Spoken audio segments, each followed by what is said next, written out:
What's going on, guys? Welcome to the very first episode of the rebuild, or the rebirth of the famed R31, my old R31. So basically the shut I was meant to go down got pushed back another week again, so I've sort of just been hanging around. I've been running around grabbing parts, getting shit together for it, but I still haven't picked up the car just because I haven't actually taken my trailer back to the coast to go and get it from Luke, just because I have being meant to go to work.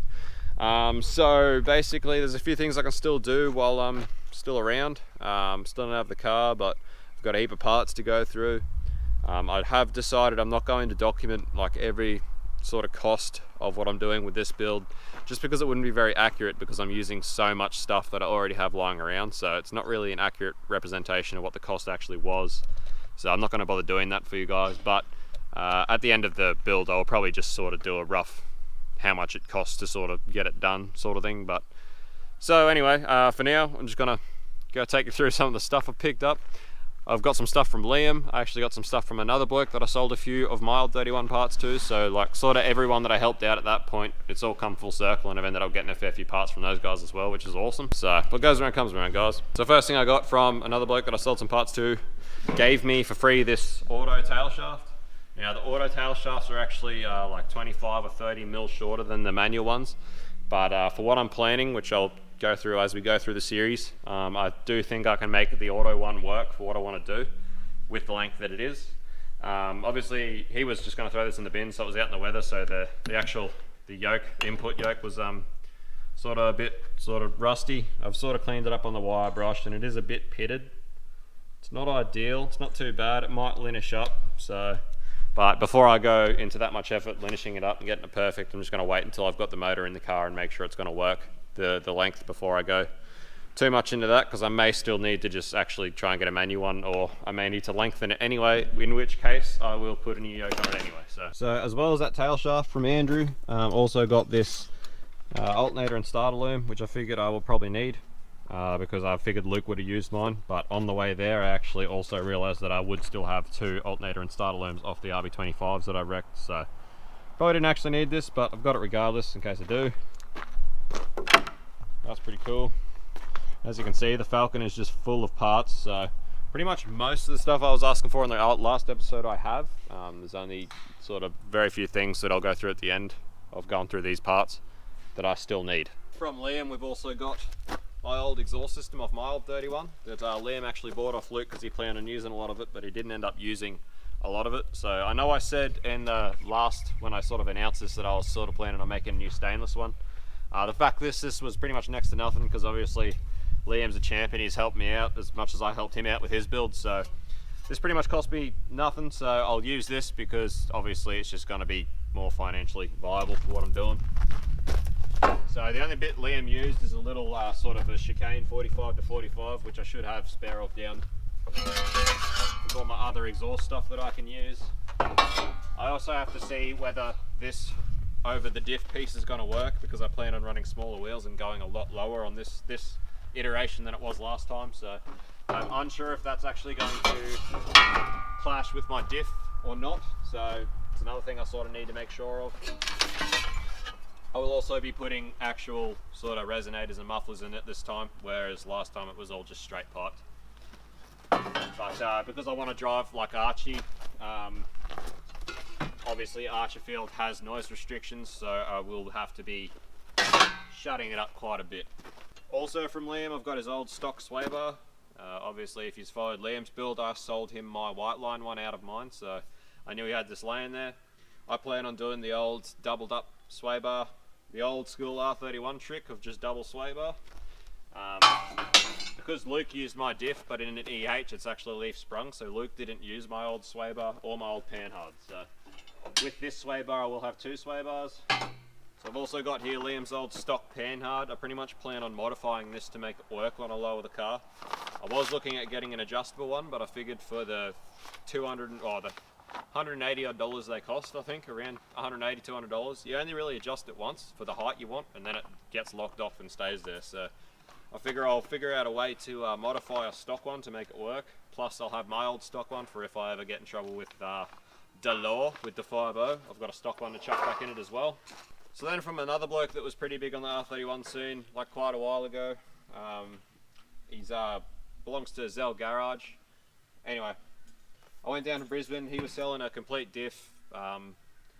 He sold me lights, infiller piece, another grill, basically everything I sort of needed for my front end plus my diff.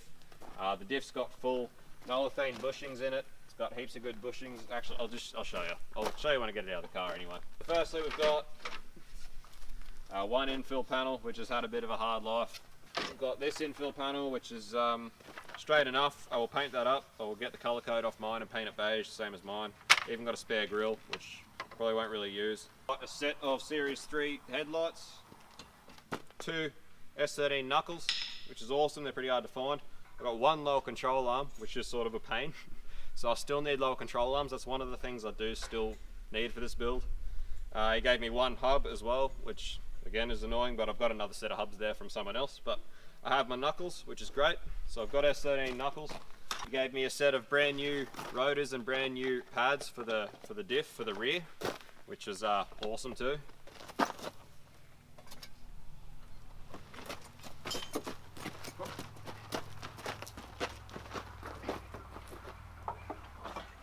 So now that this diff is out of the car, I can take you around that a little bit. So he actually sold me also this complete diff. As you can see, it's already got twin calipers on the rear. Obviously, foot brake is the standard R31 caliper. The hydro, foot brake, standard R31 caliper. The hydro is actually VS VR caliper, which is awesome. I need some soft lines for the hydro, but it's all really well done, pretty good. Like the trailing arms and everything have like really good condition olefin bushes in them, so it's all got good bushes in it, and it's actually a welded 3.9 or 3.89, whereas obviously my old diff I was running a spooled 3.7, and given that this iteration I plan on going smaller power and trying to keep an RB30 box alive, and I will plan on going small wheels this time, not 17s, this ratio should be perfect. I had thought about going to 411s like Pintara gears, however 411s with worked out like a 195 85, 195 45 15 or a 205 45 15 on the highway at 100 k's with the RB20 box ratios. In 5th gear I would have been doing like still 3300 RPM or something. So as far as a street drift car, the 3.9 is going to be a really good ratio. So it's just a little bit shorter than the 3.7, but not a little bit taller than a 411. It's going to be perfect. So I will run that ratio. I will not be running my old 3.7 ratio. But so there you have like a sway bar, panhard, diff, trailing arms, everything. It's all there. That's awesome. So it's awesome that this thing popped up. It's like the stars sort of just aligned, and everything sort of just seemed to pop up at the right place at the right time. So awesome that so much of this puzzle is coming together. So he also gave me his hydro with the full diff and twin caliper setup. So not a bad hydro by the looks of things, missing a bolt, but full standalone reservoir hydro, which is exactly what I was thinking about doing for the setup this time around. Yeah, it is funny, like I decided to buy my 31 back, and everything sort of just fell into place, and this all popped up. It's exactly the same setup I'd been thinking about going, so everything's sort of just worked out really well. Obviously when they took it out of the car and they wrecked it, they cut the lines, because that's what most people do when they're wrecking stuff. So I just need to find new brake line, a few other things I need to get, but yeah, really stoked with this, really happy with it. So obviously here we have S13 front brake calipers, which I got off a bloke who was wrecking a 180 in Morayfield, so that's front brake calipers sorted there. So also with them I've got front rotors and front hubs with good bearings, so that's pretty much, so I've got knuckles, hubs, rotors, calipers, everything I need for my front end except for control arms. Still need those S13 lower control arms. So basically if it makes any difference, if anyone has a passenger side S13 lower control arm lying around, that'd be awesome, because that way I complete my pair, because the one I've got is a driver's side. But if not, I'm still looking for a set, like a pair of S13 control arms. So that's pretty much the parts haul as of now. I actually have 2 mild steel 3-inch hot dogs, because obviously when I did own the R31 beforehand, I always wanted to drive Archerfield. So I had them there ready to put in, but sadly I had to sell the car before I got to that point. So Unfortunately, I never got there, but I still have the hot dog, so I've already got 2 hot dogs for that exhaust. I should have the 45-degree sort of chicane S-bend that Liam took out. I should have that in mandrel bends down with all my exhaust stuff. So all I really need to get for that is a high flow cut, and then I'll have a pretty legal exhaust. Obviously, I'm trying to keep it kind of legal because I do plan on putting it back on the street this time around. So the last sort of pieces of the puzzle are my lower control arms. I'm hoping that tail shaft, I will be able to make it work. I do have plans for it. Like I said, I won't bore you with all the details of the plans at the moment. I'll just go as I go, so I don't keep blabbing on like I am right now. And also, I can't remember, there's something else I needed, but I can't remember now. Lower control arms, possibly a tail shaft.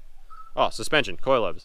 I plan on getting eBay max speeding rods coilovers, giving them a go. A lot of people are going to hate that.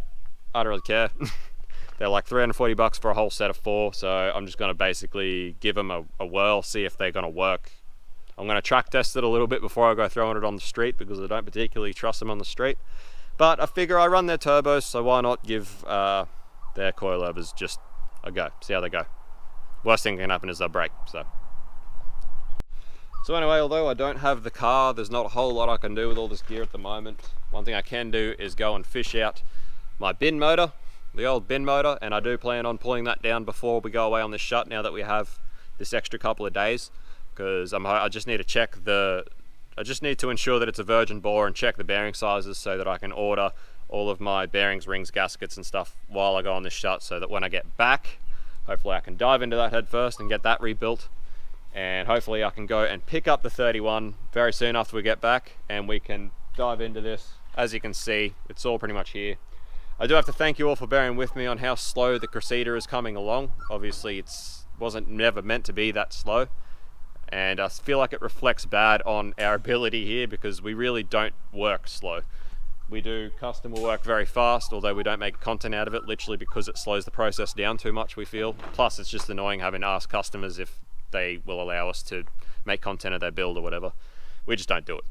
So as you can see, I'm trying my best to ensure that everything is here for when the car gets here, and we can dive into this head first and make sure this is not going to be a build that drags out, because I really want to redeem us as far as dragging out builds, because the only reason the Cressy drags out, the only reason any of that stuff drags out, is because we don't have the money to get it done. But with this one, making sure there's enough money to make sure we can power through it and get it done. That way I've got a car to drive, which is awesome, because there's actually, in the past year since I've stopped driving, there's been so many friends that have been getting right into it as well. So there's so many more people now driving than there was when I sort of was into it. So I'm just stoked to get back into it a bit and drive and have something to drive while I finish the Cressy off and keep piecing that together. So stoked for that. Cheers guys, I'm gonna go fish out this motor and we'll start pulling it down. Alrighty, I have located the bin motor. This here is said motor that was fished out of a bin. That's some more RB30s we've got. Like I said, we've got plenty of 30s lying around, but I really particularly want to use the bin motor just because I think it adds to the story of the car so much better. The fact that it's got a motor in it that we fished out of a skip bin. So that's alright. I need to find out if this still has the little lifting lugs on the head, these things, so that I can easily lift it out with the excavator. Alright, so it does not contain the pickup points, which I was hoping for, which is most inconvenient. Obviously the upside is this head that's laying here apparently does have them, so I'll go get some sockets and I will flog these ones off here and put them on this.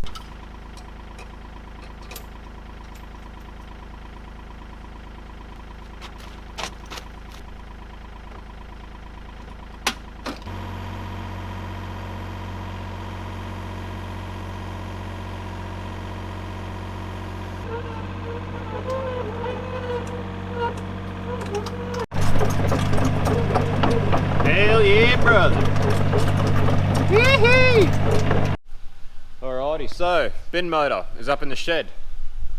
First thing I notice, for one, is it is of course rear sumped, which I hadn't thought about before, but obviously makes a lot of sense considering that it came out of a patrol. So that's not going to work for me. I'm going to have to put a front sump on it and a front sump pickup, which I'll have to flog off one of the other RB30s we've got down there. So not done yet.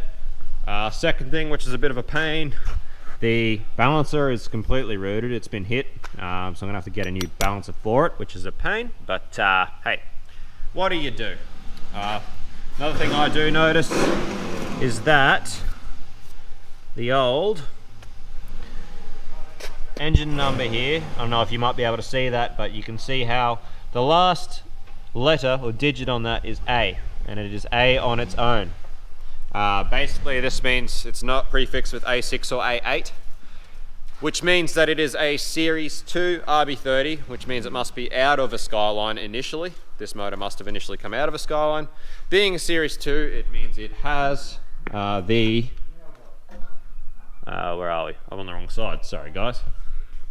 It has the turbo drain, which this rag is in, and we also have provisions for oil feed, turbo, water feed for the turbo, which is awesome because obviously the aspirated Series 1 blocks didn't have these provisions, for anyone that knows anything about RB30s. So it's a Series 2 block, awesome, has provisions. I'm going to need to change the sump over just on initial visit, and I need a balancer. Also obviously when you change the sump you need to change the dipstick location as well. There is another, might be in that hole, it's full of crap. There's another like sort of a position for a dipstick for front sump, which obviously you have to change the dipstick as well because otherwise it will give you a different oil level to the one you require. So that's first impressions looking at the block. That's all we're going to do for today's video, guys. Sorry if it's a bit short, but basically I feel like my content's starting to get a bit too long. Not only that, I'm going on the shut. I don't know how long I'm going to be going for, so I want to make sure that I've got enough videos to keep up with my 2 video a week schedule. So I'm going to try and shorten these videos. Sorry guys, I know I blab a bit, and I know I say basically and way too often, so I'm trying to fix that, trying to sort that out. So look out for the video of this teardown because I'm going to tear this down tonight and tomorrow, and I will make a video of that and it'll be up very soon. So thanks for watching guys, I'm really excited about this build. I hope you are all excited as I am. And I'm hoping it just gets smashed out the way I think it's going to, and we can get it happening and I can get driving. So follow me on Instagram if you haven't, subscribe, like the video please, and if you've got anything to say about whether you liked the video or didn't like the video, please let me know in the comments, and I will see you very soon. Cheers.